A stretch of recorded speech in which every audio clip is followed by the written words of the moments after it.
This may seem obvious, but again, I'm not sure exactly where you are in your understanding. Again, I need to emphasize that everything that I'm going to be teaching you is on a certain level completely wrong. So I wrote here, matter is made up of atoms. An atom does not look like this. This is a model. This is the Bohr model. But please don't believe that an atom is a tiny little dot nucleus with little dot electrons orbiting it like planets orbit a sun. That's not what's happening. It's far weirder than that. But by using this model, we'll be able to explain a bunch of phenomena. So we're going to pretend this is what's happening. When atoms bond together to form solids, the electrons can be tightly bound to the atoms, as in covalent solids like glass. If the electrons are tightly bound, if they're not free to move, we call these materials insulators. Or they can be free to move around, as in many metals. These materials will be conductors. We'll be looking mostly at insulators in this unit. In the next unit, circuitry, we'll say, well, now let's put these charges in conductors and let them go. So I kind of gave you a couple of pictures. Again, these are models, but you can imagine that the electrons are tightly bound around their nuclei in an insulator and not free to move around. You can imagine that they're nearly free to move around in a conductor. Subatomic particles, specifically the big three, protons, neutrons, and electrons, possess a property that we've given a name to. We call it charge. I think that name comes from Benjamin Franklin. Benjamin Franklin did a lot of early work on electricity, got a lot of it wrong, unfortunately, but we're stuck with his naming. So he viewed electricity kind of like cannons and gunpowder, and you charge a cannon with gunpowder, so he felt something similar must be going on here, so he decided to call it charge. And charge comes in two types. Oh, by the way, charge is responsible not just for electricity, it's also responsible for magnetism. We actually now know that electricity and magnetism are the same force. They're two sides of the same coin. In fact, we call it electromagnetism. You can't have one without the other. Some basic facts. There are two types of charge. Anybody know what the two types of charge are? Positive and negative. My abbrev for the word positive is a plus sign with a VE. I don't just write a plus sign because then I think I'm looking for an equation somewhere. My abbrev for the word negative is a minus sign and a VE. Was that a question or just a stretch? Okay. Does anybody know what the units for charge are? What do we measure charge in?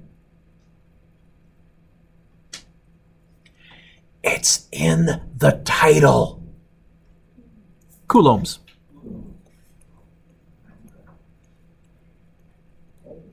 Symbol, capital C. 1 Coulomb of charge is massive. If you absorbed, let's say, 5 coulombs all at once, not only would you die an electrocution death, it would be the horror story movie when you want the villain to get the worst death possible. It would be smoke and burning and melting. Ugh. So typically, we're going to be dealing with micro coulombs, much, much smaller, but I'll talk about that later in the lesson. What letter do we use for mass as our abbrev? What letter do we use for force as our abbrev? What would be a good letter to use for charge? Taken. Lowercase c is the speed of light. Uppercase c is something else. And so instead, we use either an uppercase q or a lowercase q. It's a great question. It's because charge is quantized. It comes from the same word for quantum physics. Okay? So I wrote on the next page, Ronan, another important fact about charge is that it's quantized, which is why we use Q. What does quantized mean? It means there's a smallest possible charge. In the same way in our money system, there's a smallest possible money system, the penny. Even though we don't make the penny anymore, we still calculate down to the nearest penny, and we don't go any smaller than that. If you want to know how much money you have, it's that multiple of pennies, really. Again, we usually convert it to dollars because that's a more convenient number to work with, or a more convenient unit to work with.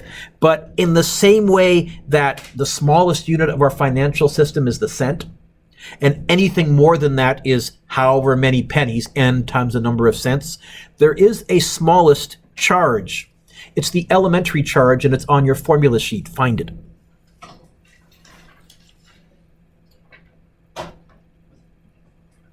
And I'm doing this so that you know where it is, because you're going to be referring to that fairly often. Okay? Plus or minus 1.6 times 10 to the negative 19 coulombs. That's the charge on a proton and an electron. Y'all found it okay? I think it's, 3 or 4 beneath big G? Should be somewhere in that column. Okay. So you don't need to memorize this. I've given it to you, but you're often going to hear me say, it's a proton, or it's an electron. What I'm really saying is you have the data. Also, please notice, I think I gave you the mass of an electron and the mass of a proton. So if we're doing any forces and F equals ma, we can work with that too. All larger charges are multiples of that. In other words, if you want to find the total charge on an object, it's however many protons or however many electrons.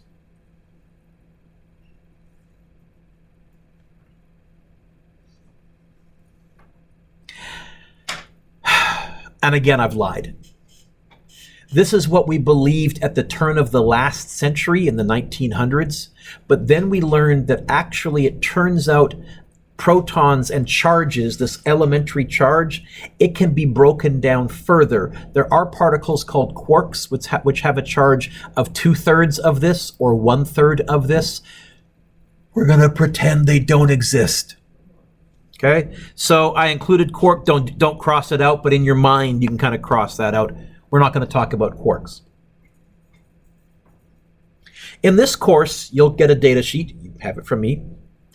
And it lists the masses of the subatomic particles and the fundamental charge. What I didn't give you is which charge goes with which. This part you will need to know. Our symbol for electron, our abbrev for an electron is E negative. So what's the charge on one electron? Negative 1.6 times 10 to the negative 19 coulombs.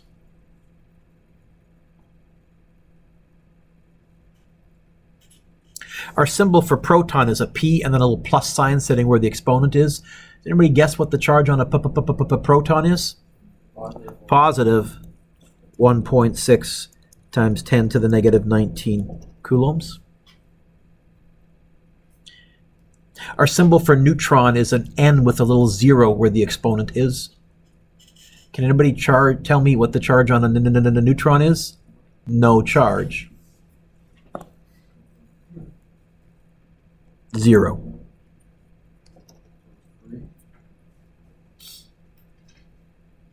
Right?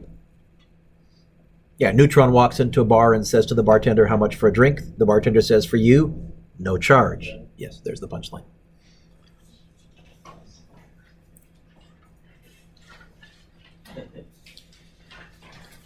This does not need to be memorized, but you might maybe recall from your Science 10 days, if your Science 10 teacher got to radiation, which they might not have, you might have learned about something called an alpha particle. An alpha particle is a helium nucleus.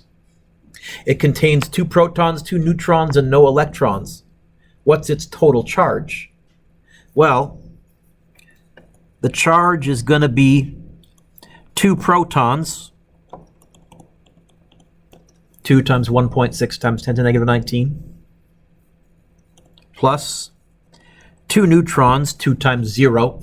Write that in your notes, but you don't need to write that in your homework, but just so that we know we checked that. Plus, how many electrons?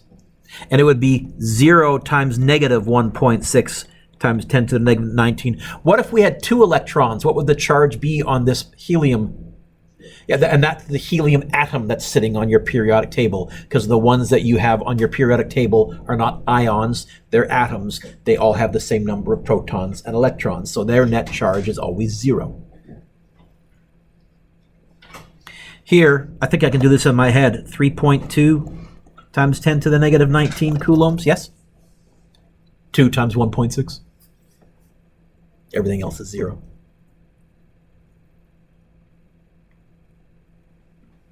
For a conductor, electrons flow freely and easily. For an insulator, the electrons can't flow, but they can shift their shells slightly. We call this polarization. Even though an object is an insulator, you can end up with one area being more positive or no more negative than another area. You can shift the charges around slightly. Electromagnetism is one of the 4 fundamental forces, and this is going to be the key that we're going to talk about for the remainder of this lesson. Charges exert a force on each other. Example 3 says fill in the blanks and then draw the direction of the electric forces. Like charges will something, unlike charges will something. Like charges what? Is it repel or is it attract? Repel. Okay. Like charges repel. Unlike charges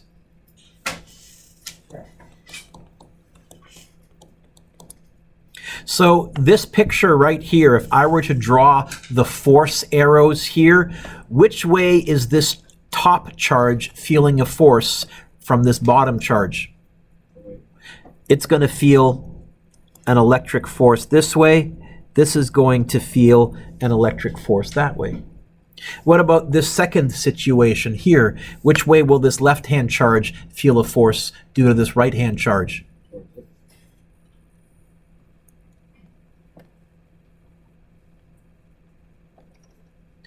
This one here is kind of interesting because that looks an awful lot like what gravity did. And you're going to see, man, of the mathematics of this unit will be very, very similar to the mathematics of the gravity unit that we just finished, except with one big difference. It's possible for objects to fall up. Okay. But other than that, you're going to see the actual patterns and approach work is still going to be the change of potential plus the change. It's going to look really similar. One of the safest places to be during a lightning storm is inside a metal car. Why? Sorry? Okay. Why is a car very safe to be inside of during a lightning storm?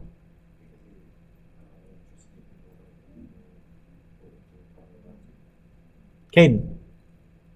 Because the electricity from the lightning will flow into the car and ground you. A lot of people, I'm impressed because almost always, and I think I might have heard somebody whisper it, almost always I hear somebody say, don't the rubber tires insulate the car? The lightning just jumped a kilometer from the sky. I assure you it can cover the remaining 30 or 40 centimeters to get to the ground. No problem. Your tires have nothing to do with it. But the metal in the car, well, like charges, Lyle, fill in the word. Like charges, Lyle, like charges. Okay, Lyle, this is going to be your line until Christmas. I'm going to say like charges. Repel. One more time with authority and conviction in your force. Like charges. Repel. I'm going to be coming back to you half a dozen times in this lesson as well, so be ready. Like charges. Repel. Repel. I'll point to you when I want it. Okay? So let's suppose it's a negative electron lightning bolt. You've absorbed trillion, actually probably quintillions of electrons. What's the furthest away they can get from each other? Along the outside of the metal frame. Where is the driver or the occupants? In the inside. Okay? Charges will gather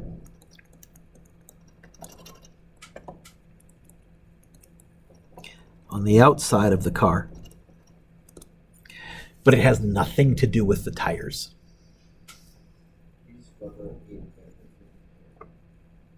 Is rubber a better insulator than air? Yeah. But almost any insulator, you can still get charge to flow through it if you provide enough oomph. What do you mean by oomph? That's another lesson. We'll define what I mean by oomph. Voltage. Okay. Physics 12. Electrostatics.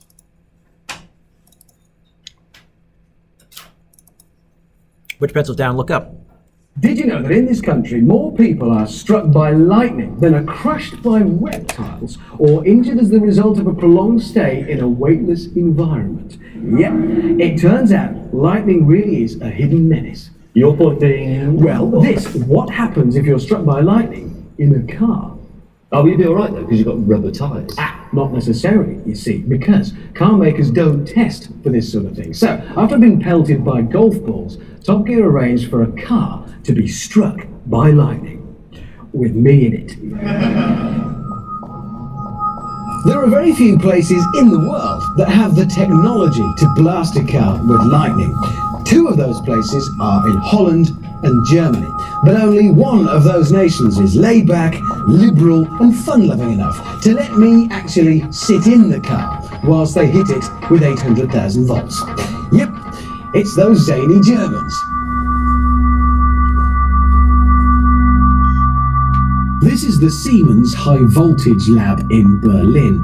Normally this place builds and tests high voltage equipment for power stations and the national grid.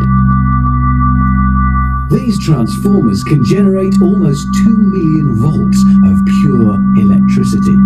But today they're going to use that electricity for something else, to make lightning.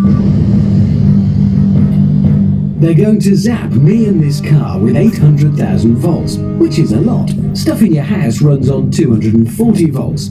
In Europe, in North America, stuff in your house runs on 120 volts. We have a different grid system. That's why if you go to Europe, you need adapters. Or if they come here, they need adapters.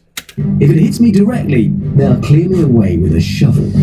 You might be thinking that the tyres are going to protect me by insulating the car from Earth because they're rubber. Now, if the electricity can make it from the sky to the car, it can make it from the car to the ground. What's going to protect me is this, the body shell itself. Like all cars, the new Golf's body forms a Faraday cage. And a Faraday cage is something that attracts electricity and then sends it shooting around the outside so that whatever's inside shouldn't be harmed.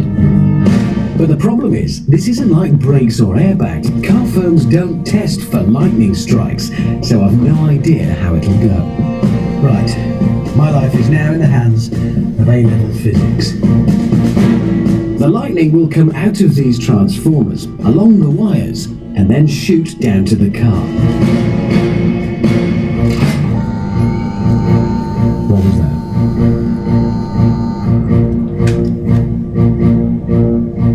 Okay, I'll start to raise the voltage forward. It's starting to raise the voltage.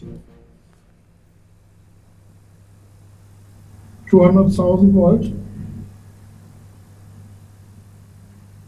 We did have a briefing with the scientists, and he said keep my hands together towards the centre of the car and away from any metal objects. But it's a car. It's made of metal. 400,000 volt. I can hear a noise. I can hear a buzzing there. 600,000 volt. It's really buzzing there. And I don't know what's going to happen when it does come. I'm about to be hit by lightning. I know I am. It's building. It really is building. It builds the tension with it. It's quite a strange... You can almost feel the tension.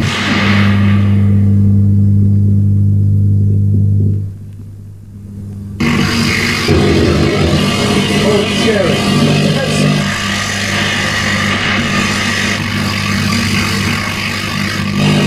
I'm being hit by lightning. Huh. My hands are buzzing. Hey! Oh, now it's doing stuff to my car. I've got error up on the dashboard. Handbrake light flashing.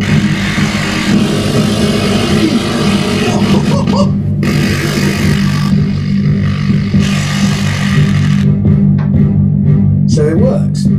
assuming I'm not now talking to you with wings and a harp, I'm alive. Question is the car? Well, the electric windows work, obviously. Lights, they work. Stereo, that's nice. Lovely. Indicators, I mean everything. And it starts. It still works. Amazing. So what's the reason that you're safe in a car? Like charges repel. Do a little thought puzzle. It says this: a negative rod is brought close to an insulating ball.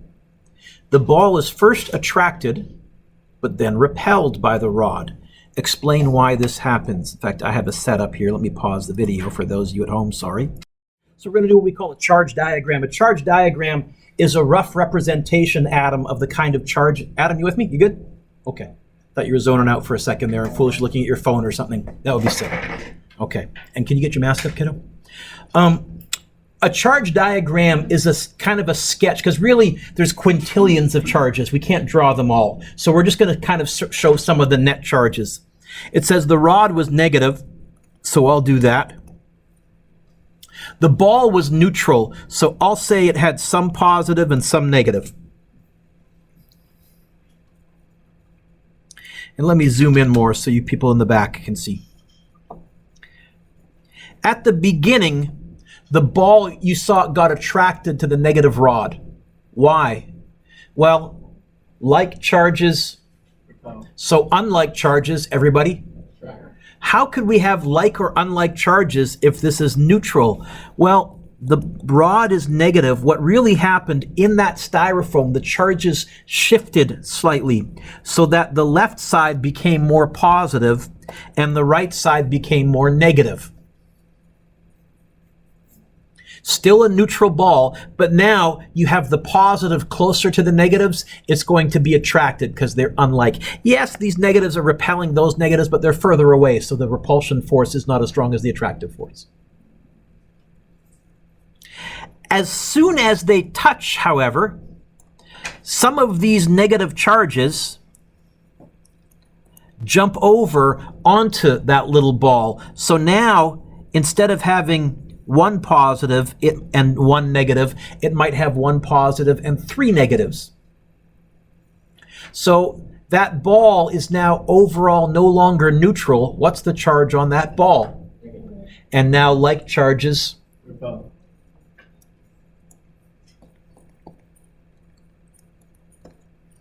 We end up with two negatively charged objects. They repel each other. Is that all right? I'll leave that out for a few days. If you want to play with it, you can borrow the magic wand, the stick. We think, by the way, that's the origin of magicians using magic wands, because you can see I'm able to move something without touching it. If you don't understand the science, that is witchcraft and wizardry right there. So, but I did have to physically come in contact with the ball. I had to come in contact. We say I charged that ball by conduction. Conduction requires contact. I actually transferred charges physically from one to another. But you can also transfer charges without physically coming in contact. How many of you have a pad charger for your smartphone? Okay, that's doing what's called an induction charge, or if you have an electric toothbrush, that's typically an induction charger. They're pretty complicated, but I'll show you a very simple version of how I can charge two objects without actually coming in contact with them. Two uncharged metal spheres are fixed onto supports and are touching. A charged negative rod is brought in close to the spheres. So that's going to be situation number one. Here's our negative rod. What's going to happen? Well, all of the positives are going to move closer to the ruler, to the negative rod. All of the negatives are going to move away. Like charges, unlike charges attract. Overall, the two metal spheres are still neutral. Okay? Now what I'm going to do, Camille, is I'm going to grab the base of the right-hand ball, and I'm just going to slide it sideways. I'll get this.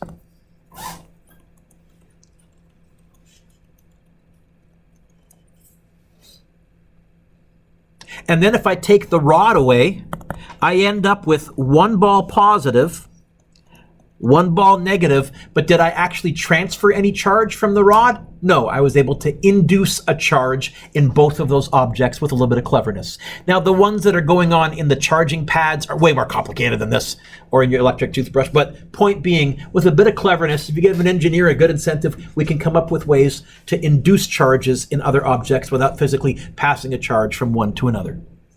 Hopefully, I'll get a chance to tell you how transformers work.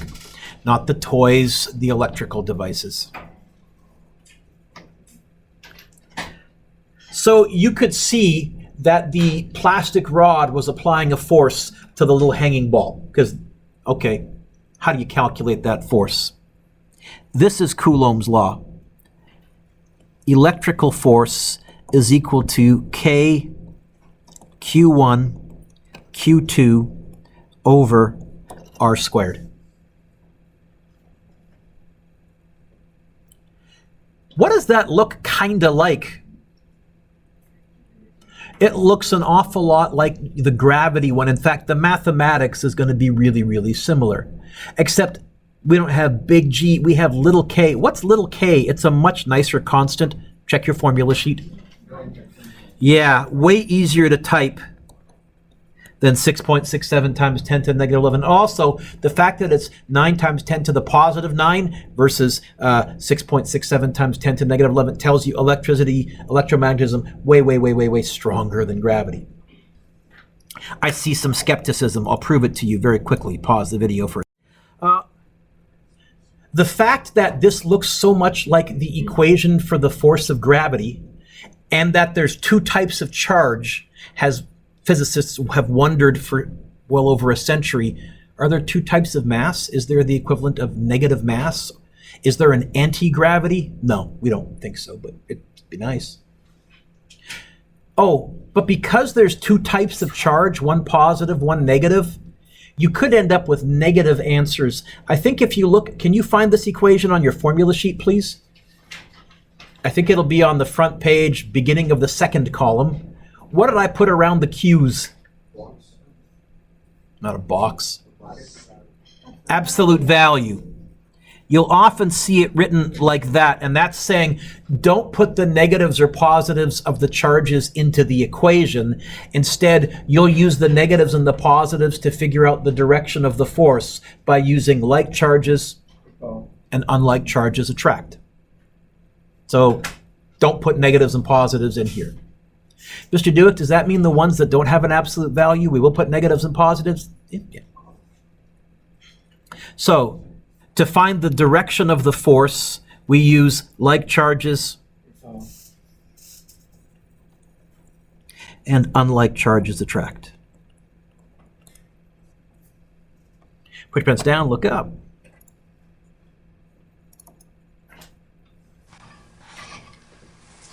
How many of you have seen the YouTube channel Electro Boom? Okay. You seen him before, Nick? Okay. He's actually from BC. He has his master's in electrical engineering. He really knows his stuff. He's going to play the bumbling fool, and he's willing to give him, he's learned if he gives himself pretty big shocks, people will watch, and he'll make money on YouTube. But he also does some really good technical videos as well. So he's about to give himself some very big shocks. Don't try this at home. He knows what he's doing. Hi, electrostatic discharge, or ESD, is an electrical charge that is stored in something like human body and can jump to devices like laptops and cell phones and damage them. So engineers do a lot of testing on these devices to make sure they won't fail. What they use for testing is something called an ESD simulator or a gun. Here's a 25 kilovolt discharge through a grounded box. Why didn't he get shocked? Electricity tends to take the path of least resistance. Our skin is actually a pretty good insulator, believe it or not, and so he didn't feel it. The tip of the gun here simulates a human being. Always be careful with your tools. Now, they're usually zap a completely assembled unit. But sometimes it's also beneficial to zap a bare board like this one and see what happens on the actual board.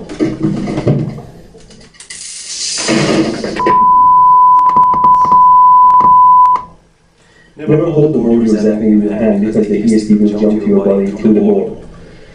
Now this board is connected to ground with this wire, so if I try to zap it, it will continuously discharge. But if I disconnect the ground wire, it will only jump a few times. Because now the board is charged to the same level as the gun and it doesn't jump anymore. So you saw charge jumped a little bit. That board is sitting on an insulator, so that board has picked up some charge. It can't go anywhere. Always discharge the charge way before touching it. Again, let me emphasize, he actually really knows what he's doing. Put some really good educational stuff out there, but also has given himself some pretty spectacular shocks over the years. If you send me a link, I'll look at it maybe, but not right now, this moment in time. Example 7. Find the direction of the electrical forces on the positive Q charge. How many charges are there in this particular arrangement? Adam, how many charges are there? How many charges are there, everybody? Please don't say 2. 4. 4. How many charges are there in this arrangement? One of the first good habits I can teach you is if they give you a picture like this, do yourself a favor, Hannah, label the charges. I'm going to call this charge 1, 2, 3, and 4. So now I'm going to say, what charge do they want me to find the direction of the net force on? Charge number? Charge number what? You're right.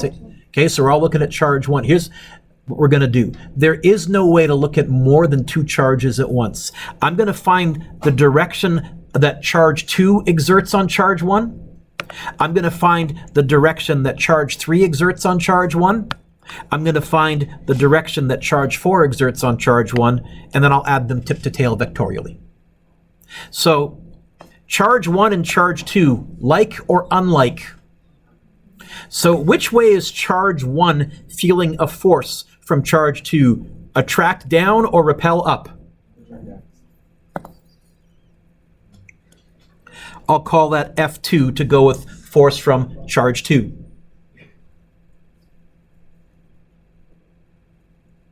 Which way is charge 3 exerting a force on charge 1?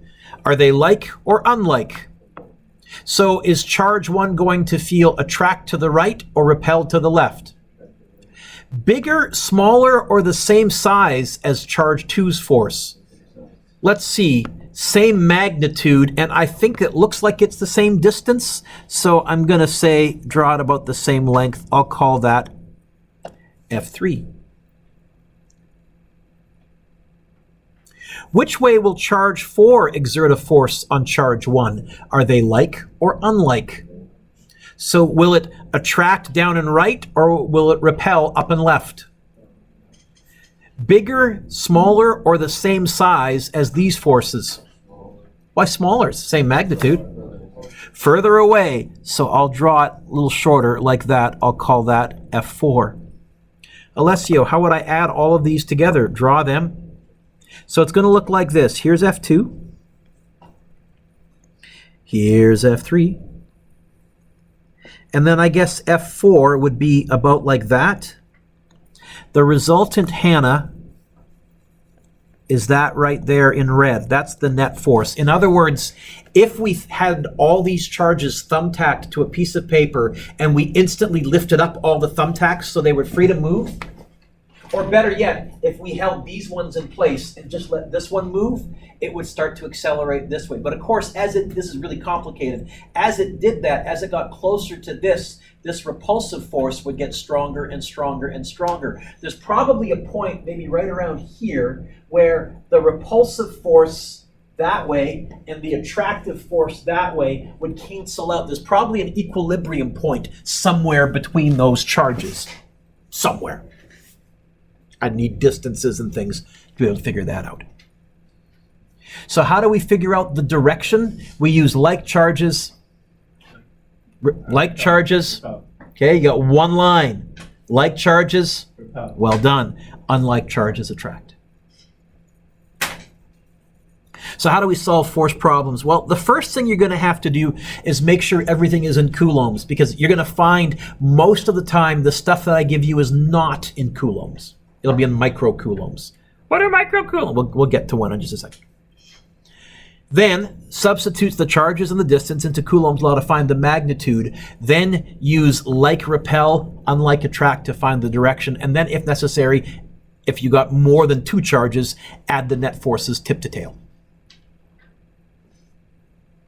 A little technical comment. If we have unlike charges, if one's negative and one's positive. Oh, by the way, I use Q1, Q2, but sometimes we'll also use big Q and little q, especially if we have a big planetary charge and a small tiny charge that's orbiting it. I'll use the similar thing that we did for gravity. Same idea. If we have one negative and one positive, the answer that we're going to get is negative. We'll get a negative force. This doesn't mean you're losing force or anything. Really, it indicates attraction. And so what we're going to decide, Manav, is we're just going to put the absolute values of the charges, and we're going to get the force magnitude.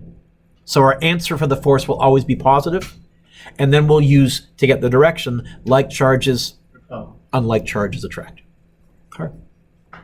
So let's do it with some numbers. Example 8 says, find the electrostatic force on an electron in a helium plus ion. What's a helium plus ion? Normally helium has two electrons. I guess it's lost one electron, so it's net positive by one. What does this want us to find? Fe equals K Q1 Q2 over R squared.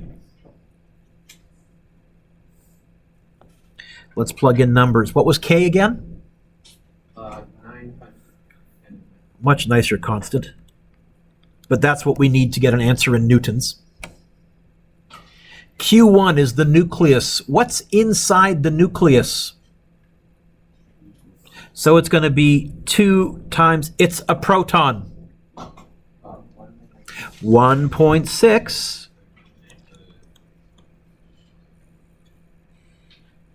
times 10 to the, okay. Q2, it's an electron. It's an electron. Technically negative, but we're going to put the absolute value in here. So protons and electrons, same charge magnitude. All over, and they gave me R in the question. They said R was 2 times 10 to the negative 11th. Don't forget the squared. What is the electric force? Try this on your calculator, please.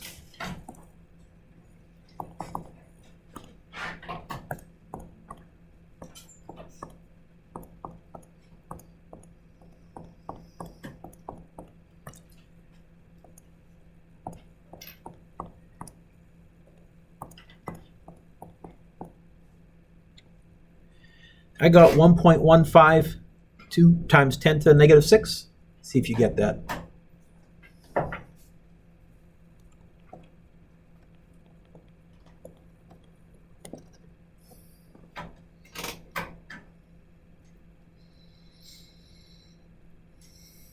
(1.152) times 10 to the negative 6 newtons. Is that a big force? It's massive. It's huge. F equals what? Let's get the A by itself. How would I get the A by itself if I know the force? Divide by? What's the mass of an electron? It's on your sheet. Go answer button, divided by.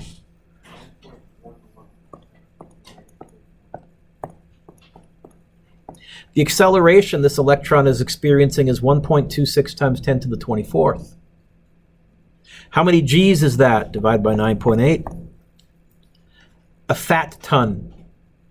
10 to the 23rd is 10 to the 9th is billion, 10 to the 12th is trillion, 10 to the 15th is quadrillion, 10 to the 18th is quintillion, 10 to the 21st is sextillion, octillion.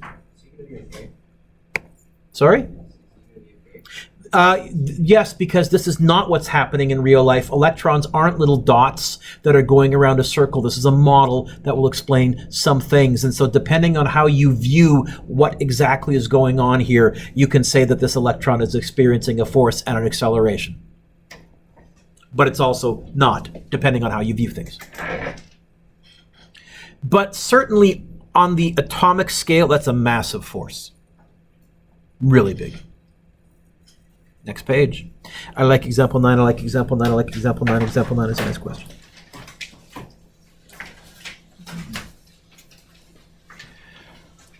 What do you notice about question number 9? Adam, how many charges are there?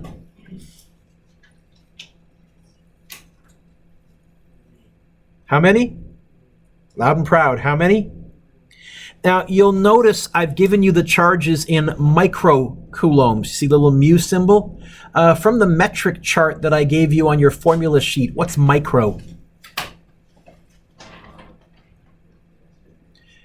10 to the negative 6. That one, trust me, is worth just memorizing right now, that whenever you see micro, you can replace it with 10 to the negative 6, because it's going to be showing up time and time and time and time again. And if you look it up every time, you'll get a little frustrated. So microcoulombs will be the charge du jour, 10 to the negative 6. All right. What does it want me to find the net force on?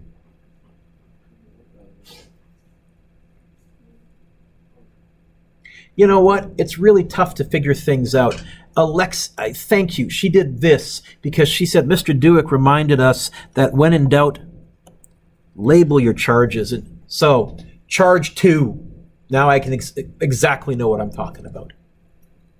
Well, Allie, there's two things going on here. Charge 1 is exerting a force on charge 2. Charge 3 is exerting a force on charge 2. It's also, by the way, charge 1 and charge 3 are exerting forces on each other. I don't care, because that's not what the question is. So how are we going to do this? We're going to do something called the principle of superposition.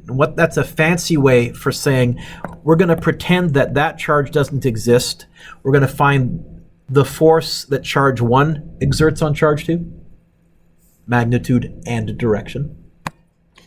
Then we're going to pretend that that doesn't exist. We're going to find the force that charge 3 exerts on charge 2, magnitude and direction. And then we'll add them together vectorially. This is actually nicknamed, something similar to this is called the 3-body problem. There's no way to solve this for 3 bodies at once.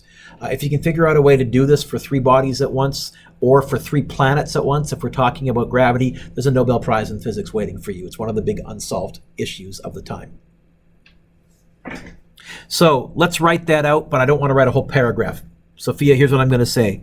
I'm going to find the force of charge 1 on charge 2, magnitude and direction. Then I'm going to find the force of charge 3 on charge 2, magnitude and direction. And then I'll add them vectorially. Let's write out Coulomb's law. So I guess this is going to be K Q1 Q2 over R12 squared.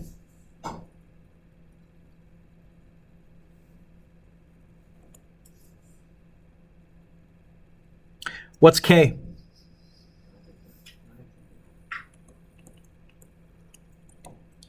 Q1, I'm not going to put in the negative, but I am going to put in the 1. And then what does micro mean? Times 10 to the negative 6.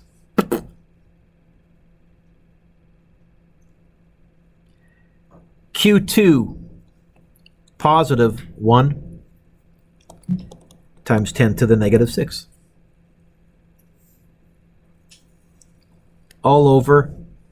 What's R? Don't say 20. Why 0.2? Got to do physics in meters. Don't forget the squared. What do you get?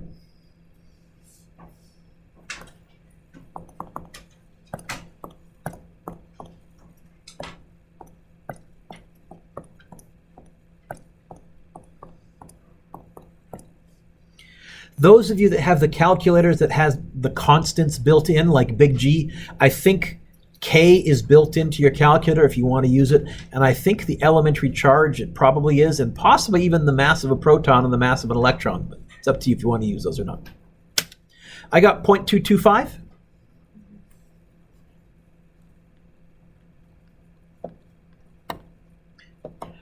Direction. Which way would charge 2 want to move because of charge 1? To the left or to the right? I heard some people say right. I heard some people say left. The good news is some of them are correct. Convince me. Convince me.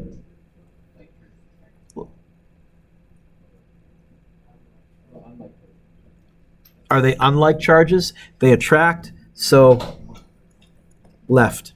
Or you could call it west, but left works good enough. We're going to repeat for charge 3 and charge 2. So it's going to be K Q3 on Q2 all over R32 squared. It's going to be 9 times 10 to the 9th. Charge 3 is 2 microcoulombs times 10 to the negative 6. 1 microcoulomb all over 0.1 squared. Wait a minute. I think I can get away with just backspacing and changing a couple of numbers. I think if I change that to a 2, if I change that to a 1, I think I'm good to go. I think I'm expecting a bigger force magnitude than 0.225 because charge 3 is both bigger and closer. So I think I'm expecting, in comparison, a significantly larger force.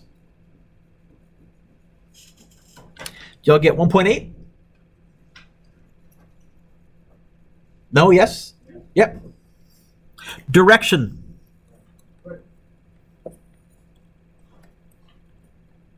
Okay.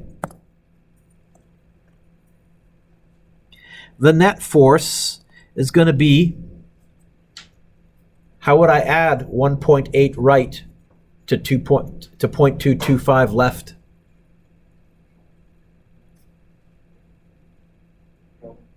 Even easier than that, because they're nice and linear. I think I'd just do winner minus loser, because really that's what this is in disguise, is it not? In fact, I think charge 1 is going to accelerate in which direction?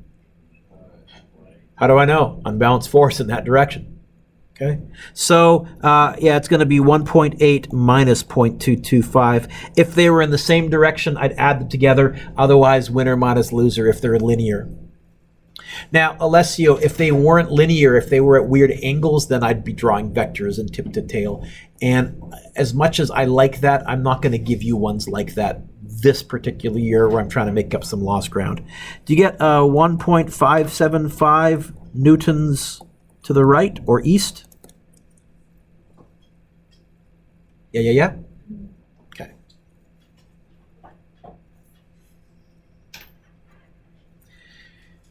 Example 10.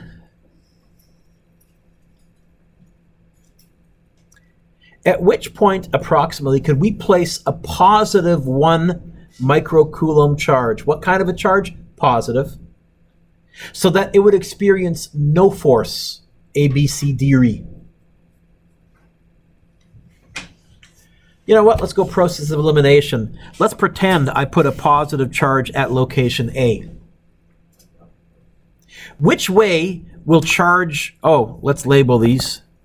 Charge 1, charge 2.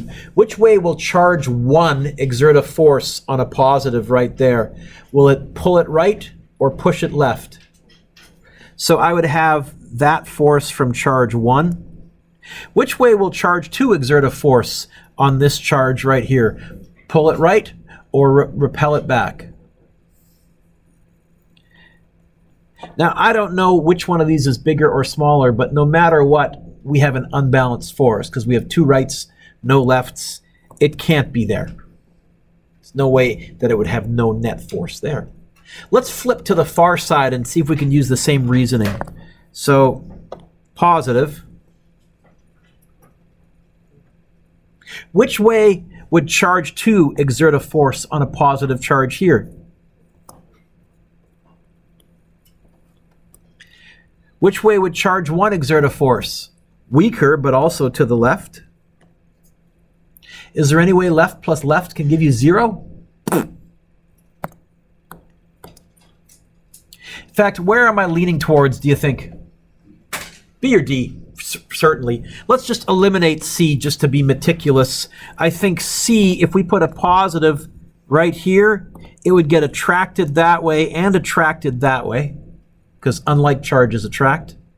And if I add that plus that, I definitely don't get 0. What does 0 look like on a vector triangle when you end up back where you?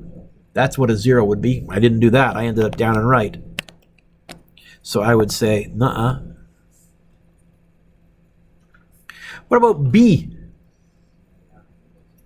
Let's see. A positive right here would get pulled that way. But it would also get pulled this way. Oh, wait a minute. Would it be bigger? So bigger charge, but bigger distance. Probably those would cancel out. Yeah, you know what? B. It says explain your answer using appropriate concepts of it. We've done that here in our spiel.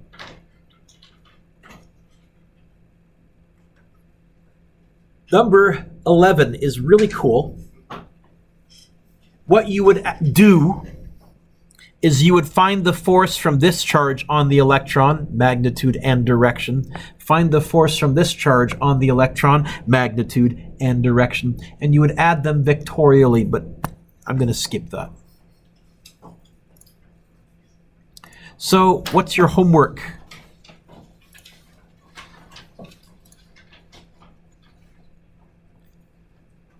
Number 1 is good. 2 is good. You can skip 3 and 4.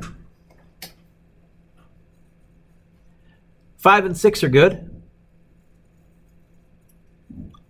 7 and 8 are good. Skip 9, or as I like to say, 9. 10 is good, skip 11. 12 is good, skip 13, 14.